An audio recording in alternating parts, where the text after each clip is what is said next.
Hey everybody, what's up y'all? Welcome back to my channel, TammyTalks here. Let's talk the after party from Married at First Sight, Season 16, Episode 8. You guys know that Married at First Sight has combined the after party and the actual episode into the 1 2 hour situation. So let's go ahead and talk about everything that happened. Now, typically I don't do the after party. I don't even watch it half the time. I like Keisha as a host, I will say that, but I think having the after party come on right after the episode, I don't know. It's kind of counterproductive to me. So I would prefer that the after party either come on the next day, or I actually liked when it came on right before the actual episode. Y'all remember that? It was called Unfiltered. But let's talk about what happened. So I really want to talk about Domynique and Kirsten. Gina and Clint out here. I feel like Clint didn't say anything or give anything that would, be worthy of like discussion.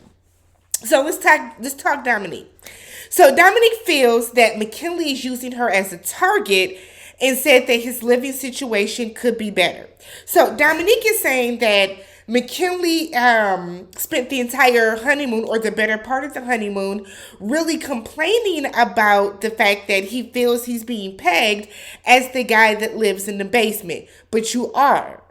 Okay? You are. I've had this discussion back and forth with some of the people in the comments. I personally think it's weird. I don't care what y'all say. My opinion is it is weird for this man in his 30s to be 34 years old and move from Michigan or California, wherever he was, because that's still up in the air, but to move from where he was, where he's running a business, living on his own, having seemingly his own independent life, to move to Nashville and live in this basement so he can be on this TV show. That is weird to me. Okay? That is weird to me. So Keisha asked him if she is giving Domynique, if she is giving him the opportunity to really show who he is. Domynique said, well, no. Okay, she admits that she hasn't. But Domynique said that she's nervous because he doesn't have any of his assets there. And the belongings that he does have, the clothes, the shoes, whatever the case, all of that stuff is in storage. So she feels that at any given time, Mack can put everything in his trunk and drive off, and she will never see him again.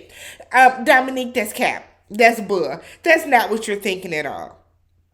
That's not what you're thinking at all. Okay? I'm not going to accept that from you. You're turned off because this man lives in the basement, which is fine. You have every right to be turned off because of that. Okay? You're turned off that this man lives in the basement, but even above that, you are turned off at the fact that this man does not want to go ice fishing and jump out of planes and go chop down, trees to build huts and all this other type of adventurous things that you like to do. The fact that he does not want to do those things, that is what has turned you off from him. The fact that he lives in the basement is a bonus and an easy out of this marriage. Kirsten then thinks that she's just not giving him a worthy chance. And I want to say, Kirsten, girl, are you giving Shaq a full chance? She's giving Shaq more of a chance than Domynique gives McKinley, for sure. So Domynique said that she decided to move out because right before that, before what we didn't see, Domynique has a lot of what wasn't aired, what you guys didn't see, what isn't on the show, which is given... It's giving liar. Let's just call a spade a spade. It's giving liar. It's giving, I'm going to be able to say what didn't happen because it's not there. See, Married at First Sight, I'm hoping that by the time this reunion hits, Married at First Sight has talked to those over at Bravo that has been working this past season of The Housewives of Potomac, so we can start getting some B-roll footage rolling. So we can start dispelling some rumors, putting some lies to bed, calling some lies out. So Domynique says she decided to move because right before that scene when they're in the shared apartment for the first time, that McKinley went on she said a 5, 7, 10-minute rant about how he felt and how he felt things were going and how he felt that he was being targeted and all this other kind of stuff. So Keisha says, so is there a Jekyll and Hyde type situation going on? Is McKinley one way on camera and another when the cameras are off? Domynique said, yeah, what you guys see is he's very sweet and polite, and he is all those things, but that's what you guys are seeing. But then there's a side of him that you guys kind of saw at my apartment, right? My apartment, where he complains a lot, and that's negative. Did I watch the wrong episode last night? What did McKinley complain about at her apartment? Outside, yes.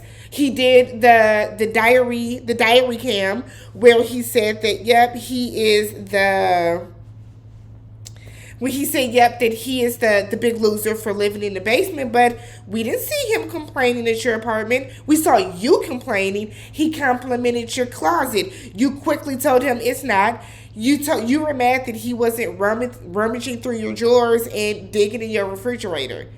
You were doing most of the complaining at your apartment. He didn't complain. The way that Keisha and Kirsten had their black girl magic going on, and they kept looking at each other, trying not to laugh, talking with their eyes. They saying this heifer's crazy. You're doing too much, Domynique. You're doing too much. So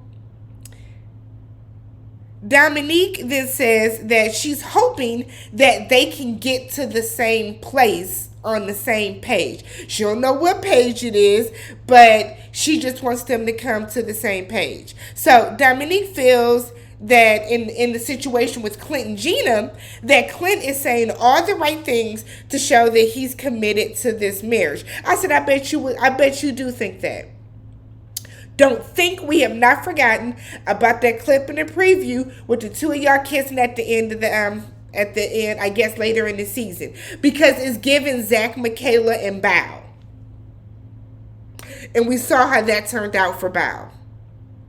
But that's what that's given. So Domynique then said that what we didn't see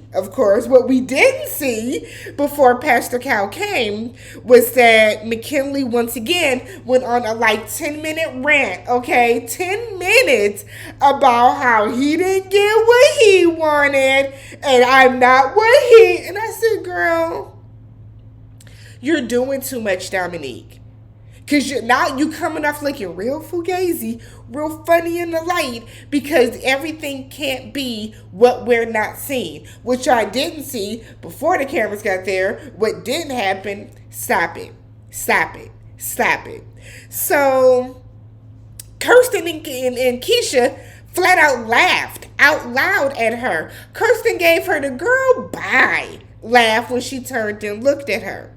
So Domynique feels that McKinley does not want to be in the marriage, and she feels a little bit unwanted. She doesn't feel like he wants to be there. So she said that right now she's relying on faith, my Lord.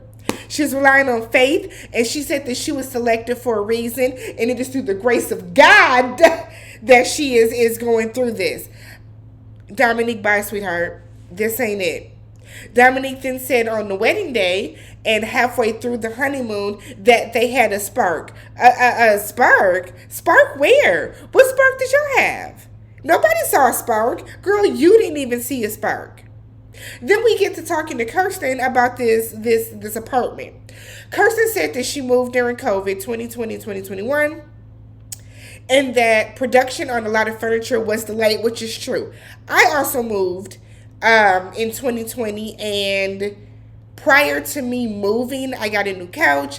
I did have to order my couch maybe 4 or 5 months in advance, right? So that is absolutely true. But she said that a lot of the furniture was delayed 6 to 8 months, so she just canceled the orders. She also said that she is just not home enough for her to, really even be concerned about having furniture at this juncture in her life. She likes going to Home Goods And ooh, the snow is just falling everywhere. Excuse me, y'all. She likes going to Home Goods and looking at all the different furniture and the furnishings. She says she can afford it, but she does not feel the need to buy it. Whatever, girl. You took that man to an Airbnb. That ain't your house. Somebody in my comments said that she took him to a different apartment because she don't want him to know where she lives at for real. Y'all, let's talk about this down below. What do you think is really the issue with Domynique and McKinley? Do y'all think it is a Jekyll and Hyde situation? Do y'all think that McKinley is a complete different way off camera than he is on camera? Or is Domynique lying? Is Domynique lying about this? Let me know what you guys thought about that, and I will catch you guys in the next one.